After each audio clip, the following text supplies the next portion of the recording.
Welcome back. We're live, live on 5. Narinder and Cristo are here with me. Don't forget, later we're asking whether the government should drop its planned ban on disposable vapes. A new report warns it could push people back to smoking. Do you agree with that? Or do you think it should be a matter of personal choice? But now, I want your calls on this. Should doctors be striking over pay? 0207 862 2222. That's the number. Resident doctors, which is what we now call junior doctors, are voting in a ballot for industrial action. They've been awarded a 5.4% average pay rise this year. That's more than nurses and teachers are getting. But that's on top of a 22% rise that they were given after the most recent round of strikes, which the Health Secretary Wes Streeting agreed shortly after coming into office. Taking into account this year's rise, it means the starting salary for a doctor fresh out of university is just under £39,000. That's just above the national average. But the British Medical Association says even after the latest pay rise, another 20% is needed to bring wages back to where they were in 2008. Do you think they need to be paid more? I mean, we're not doctors. It's a high pressure, it's a difficult job. Or do you think they're being greedy? Narinder, the reality is when doctors go on strike, lives are put at risk. People can die. And they've just had an eye-watering pay rise. Yeah, but it wasn't what they wanted. And I think to use the word greedy... Well, nobody gets what they want. I think to use the word greedy is so awful. These doctors, these junior doctors work so incredibly hard. They are worked out. And I think the key thing here is retention. We need to retain our doctors because what's happening is they're all moving off to New Zealand, Australia, Dubai, because better pay, better work conditions. And then we have foreign doctors coming over and people said, oh no, we don't want to give the jobs to foreign doctors. But guess what? They'll take a less wage. We need to retain our doctors. We need our children, students, to think, actually, I want a career in medicine because it pays well. At the moment, they are paid, it's not enough for the hours they're doing. And I think a list of countries of what doctors are paid across the countries, we sit pretty much in the middle. And of course, we know Australia is up there. They're all that's going why there. so many of them go. Correct. But actually, so do you want to retain them or and give them this very good pay, or do you want them to go and get in foreign doctors? Choose your devil. Choose which one. Whenever we have an immigration debate, Cristo, which we do regularly, let's face facts, the idea is if we keep out foreign workers, then the quality of the workers will rise and their wages will rise as well. That's exactly what we're seeing. That's the process by which it happens. Negotiations where we say we want more. That's how we stop needing foreign doctors. I mean, the optics on this are dreadful, the idea of them going on strike. When you consider how much of a pay rise they've had, it's gone up by £9,500 over the last 3 years. The latest pay rise is saying will be about £750 a month under this latest announcement. Now, the optics are so terrible. If you look at the way in which, and it's not just when it comes to junior doctors, when you look at the railway workers that got a huge pay rise, the drivers and all of these sorts of things, at a time where we're being constantly told about this black hole, there's not enough money, pensioners and this apparent U-turn when it comes to the winter fuel allowance, all of this stuff that we're being told, the idea that junior doctors would then go on strike in that context after having essentially got a lot of what they wanted is complete madness. Now, to your point about immigration, I believe that we should be incentivising British students to want to become doctors. Absolutely. Well, on those wages, they're in debt. By the time they would become a resident doctor, I'm so used to saying junior doctor, by the way,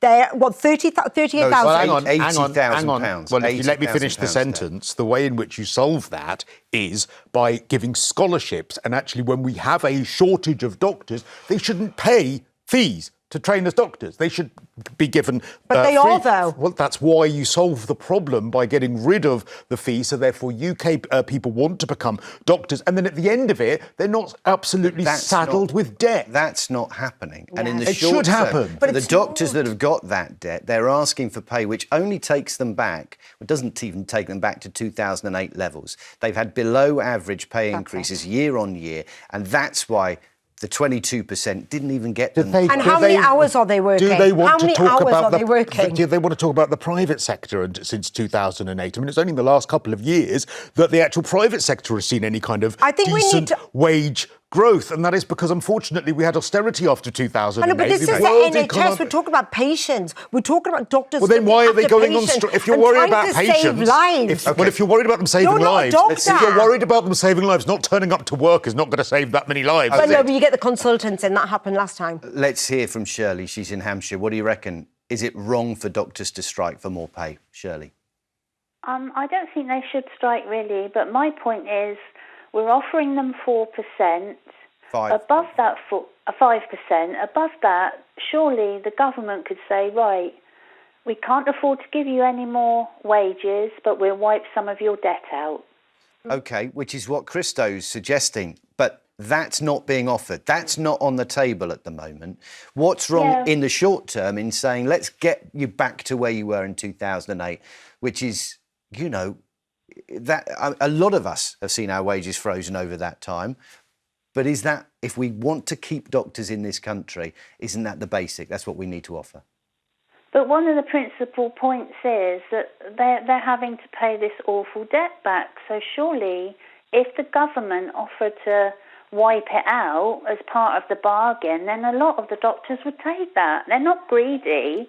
They're just finding it hard to survive at the moment. And I think that's a really, really, if that was what they were fighting for, I think there would be an awful lot more public sympathy to say, look, get rid of some of our debt, incentivise doctors. It's madness in this country that we have sectors where we need people and we saddle them with debt in order to enter into those markets. How do you know they're not saying that? They are saying that. There's plenty of junior doctors. If you watch the videos... They're striking for more money. They're not striking to have their debt taken away. You don't know, you've not spoken to them. And also, they are overworked. The amount of hours they're doing, they haven't had a huge. It still doesn't make up for what they've lost over the years.